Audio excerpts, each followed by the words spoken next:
Here again, I found some DPS. So we are going to run a CN, and once again we've got Bladaga, Liam Shatterstone, who is our wonderful neighborhood tank. We've got Diabolical, also known as Drake, who is a very good up-and-coming great weapon fighter. And we've got Little Miss Proud Prawn, or Proud Prawn, that is one of the phenomenal great weapon fighters in the game. And we are going to run and smash out a CN really quick. And I will show you really quickly. Going to change up my powers here. I'm going to take off Burning Light, put on Bane, just to, maybe, if I can equip it. There we go. And we are going to run a CN. So if you guys want to say hi to all the amazing viewers out there. Hello. And introduce Hello. yourselves so they know your voices. I'm Prawn. I'm Drake. And I'm Liam. Diabolical. Alright, and CN, here we come.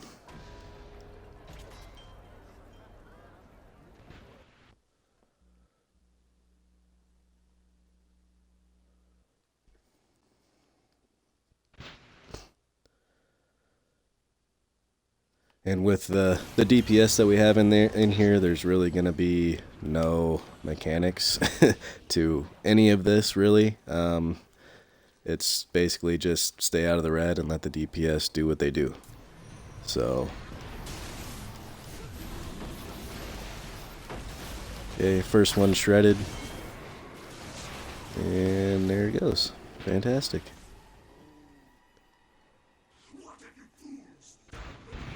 I don't like seeing yellow numbers. I still need to get my crit higher.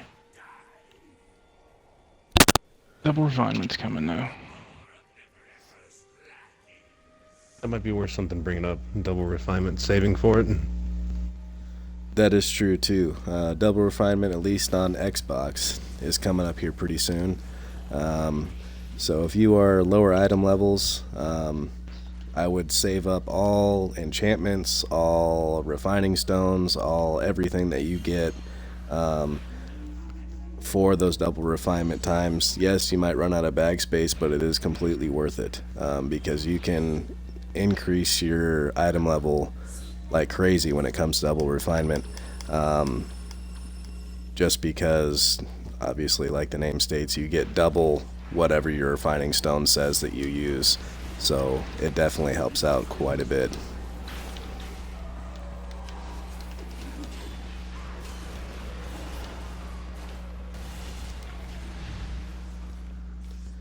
And if you get mounts that have the Wanderer's Fortune insignia bonus potential, I would get that just because that helps out a lot. So basically whenever you kill creatures, monsters, anything, even just running your dailies, you have a chance to get refinement, which just goes straight into your bag, and it helps out a lot.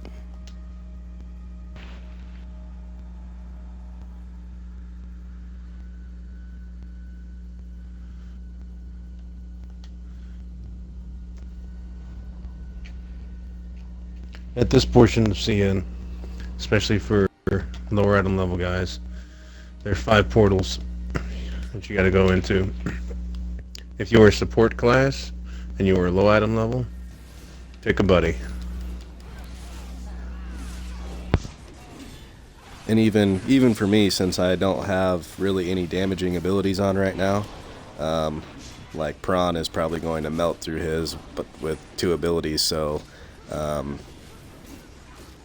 well, it looks like Diabolical's first one here. Awesome. So he'll melt as well, just to help out and run through these little portals. If you're a DC or like me, a Healadin, I wouldn't have died in there, but it would have just taken a little bit longer to sit there and kill him. So sometimes you just need some help. Or if you're a lower DPS, it's not a bad thing to buddy up. We definitely use the buddy system. And since this Scourge Warlock is a pug, He is not part of our party per se. We are all about somewhat manners in this group, as to you let the tank go in first. I don't care if you think that you are the best in the group, other than these two great weapon fighters could probably rush ahead and not get one shot. So, but a Scourge Warlock, if they, or any other DPS, if they continually jump in and try and aggro before the tank is ready, we usually send them a message, not a literal message, but a metaphorical message of, if they want to rush ahead, we'll let them rush ahead and let them die. I like to stick to the buffs.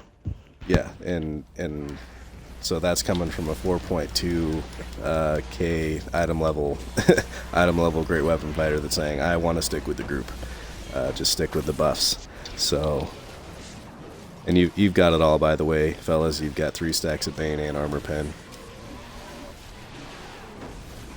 Thanks up. And this communication is key, especially in harder hitting dungeons like this one. Thanks up.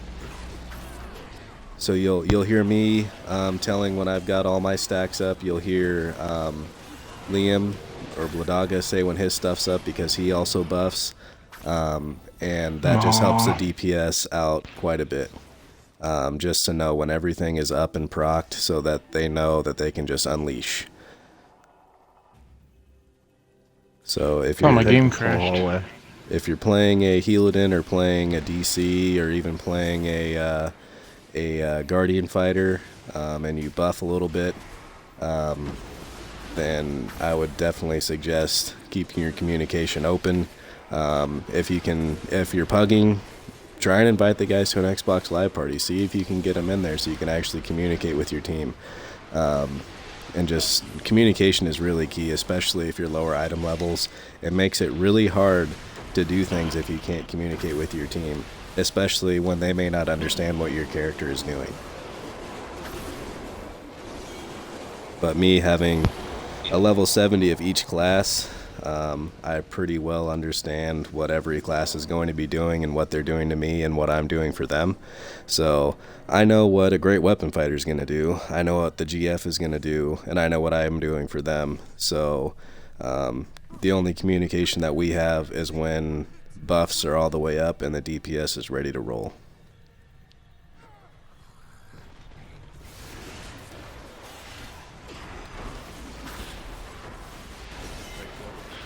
Whack.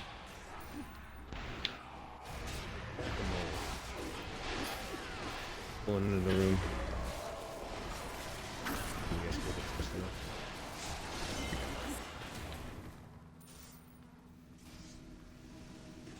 You out there? Hmm?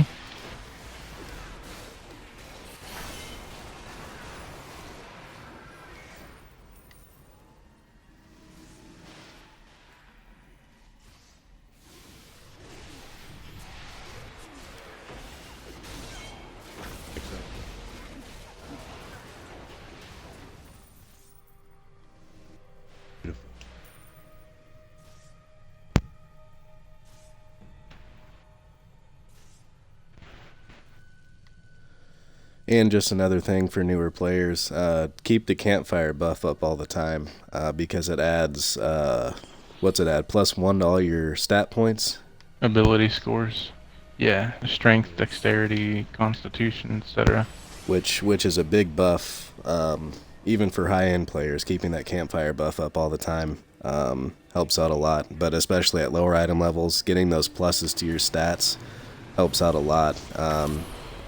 In any situation, if you're a support, if you're a tank, if you're a DPS, it helps out tremendously just to have those extra stat points. So you have to stand on a campfire for 3 seconds, I believe, to get the buff. I think it's between 3 and 5. Yeah, 3 and 5 seconds. So it's just a short amount of time just to take a little pause. Take a little pause, get your buffs, and in all reality, you're just helping the team. So if your team really has an issue with you being 3 to 5 seconds behind, they obviously don't understand what you're trying to do. So just play smart, play for your team. I'm not a big fan of people that are just here to pad their stats or anything like that. We're all pretty humble individuals. I mean, Prawn is a 4.2, close to 4.3, aren't you, Prawn? Yeah, I don't have the Vivified. So he's almost a 4.3 item level, and you don't hear him saying, "Oh, I got this. I'm the best great weapon fighter in the league." You know, it's we're all just here to do dungeons, help each other out, finish, and just I'm only finish. as good as the support. And that's a pretty humble thing, especially coming from a great weapon fighter. They don't often acknowledge the support. They think it's all them. So Supports make the dungeon. all right, and you have it all. Strike going up. And the mechanic for this, if you have low DPS and you're not melting like we are, I think it's about 20 to 23 seconds. The spikes that you saw in the ceiling, you will end up hitting the ceiling. So all these squares right here, like that, you switch to the ceiling and they will kill you. They hit very, very hard. So it's kind of important to keep that timed out. If you see the red squares on the ground, sometimes you always can't see them. But if you can see them, just try to make sure, like I did throughout my sanctuary, clicking in my left stick, just to make sure that everyone takes reduced damage when that happens.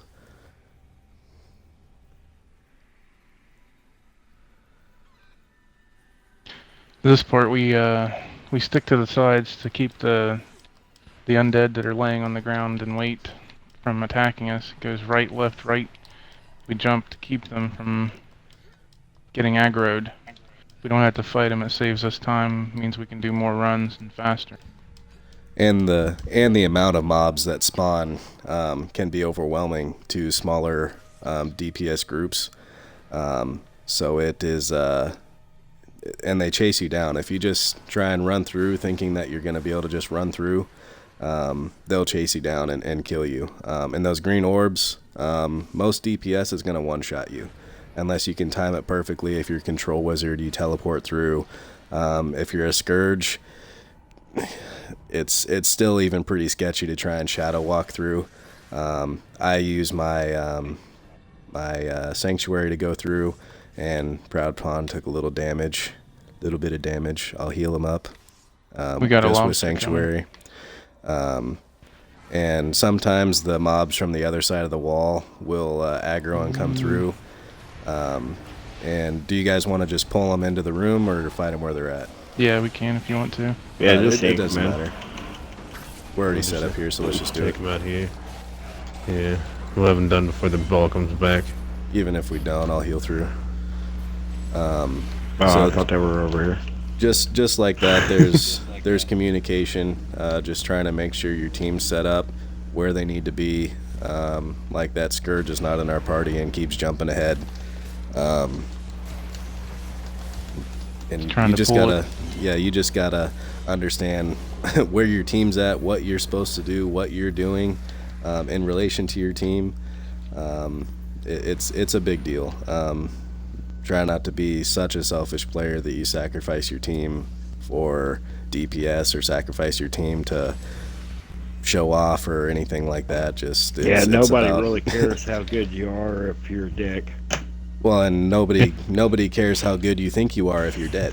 You keep running ahead, you keep dying, things like that. It doesn't matter. You could be the top DPS in the game, and if you keep running ahead and dying, no one cares about that. And just a word for the wise, there is a cutscene before this fight. This is the final boss for this fight, for this dungeon. You skip it because he will start attacking you in the middle of the cutscene. So you've got all the buffs there. So you just push the what would that be? The start button to skip, I guess. The three. It could be any of the dashes. action buttons: X, Y, B. Oh, so, anyways, skip it. And then the Death mechanics balls. here, these balls come out, and they're just like the ones that were in the hallway. They hurt. So right now, I'm just putting up my shields to help everybody else out, so that they take more healing from me and can survive those balls if they end up getting some. And you've got your 3 stacks, your armor pen, and you're ready to go. And just like that, most DPS are going to have a Fire Archon, so they deal, I don't know at Legendary, what's it, 6% increased damage below 50%? Yeah, I think it's 7. So 7% more 7%. damage when the enemy falls below 50% health. So the last half of the fight is much faster than the beginning. So, and you've got a little chest here, and if you have the key, if you've created the key through the Underdark campaign, you can take the second chest here, which has equal or greater rewards as the free chest.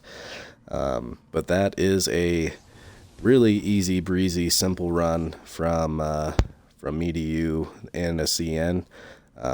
Thank you for the help, everybody, tanks, and both great weapon fighters. Anytime. So that's how you run with strong DPS, and that was using Bane instead of Burning Light. So as usual, comments, questions, concerns, comment below. Anything else like that, feel free to comment. Stay tuned for more videos coming up in the future. I'll be trying to put out videos for other classes as well. And just feel free to like, share, and subscribe.